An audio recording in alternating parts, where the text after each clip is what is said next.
Welcome to our continuing series on questions and answers from the works of Sri Aurobindo and the Mother. Today's subject is To the Women of Japan, Part 1, from the Mother. To speak of children to the women of Japan is, I think, to speak to them of their dearest, their most sacred subject. Indeed, in no other country in the world have the children taken such an important, such a primordial place. They are here the center of care and attention. On them are concentrated, and rightly, the hopes for the future. They are the living promise of growing prosperity for the country. Therefore, the most important work assigned to the women of Japan is child making. Maternity is considered as the principal role of women. But this is true only so long as we understand what is meant by the word maternity. For to bring children into the world as rabbits do their young, instinctively, ignorantly, machine-like, that certainly cannot be called maternity. True maternity begins with the conscious creation of a being, with the willed shaping of a soul coming to develop and utilize a new body. The true domain of women is the spiritual. We forget it but too often. To bear a child and construct his body almost subconsciously is not enough. The work really commences when, by the power of thought and will, we conceive and create a character capable of manifesting an ideal. And do not say that we have no power for realizing such a thing. Innumerable instances of this very effective power could be brought out as proofs. First of all, the effect of physical environment was recognized and studied long ago. It is by surrounding women with forms of art and beauty that little by little the ancient Greeks created the exceptionally harmonious race that they were. Individual instances of the same fact are numerous. It is not rare to see a woman who, while pregnant, had looked at constantly and admired a beautiful picture or statue, giving birth to a child after the perfect likeness of this picture or statue. I met several of these instances myself.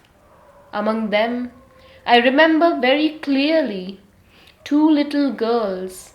They were twins and perfectly beautiful. But the most astonishing was how little like their parents they were. They reminded me of a very famous picture painted by the English artist Reynolds. One day I made this remark to the mother, who immediately exclaimed, "Indeed, is it not so?" You will be interested to know that while I was expecting these children, I had, hanging above my bed, a very good reproduction of Reynolds' picture.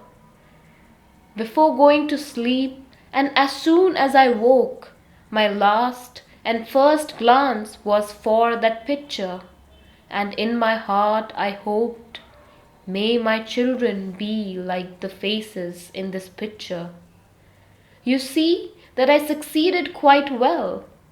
In truth, She could be proud of her success, and her example is of great utility for other women.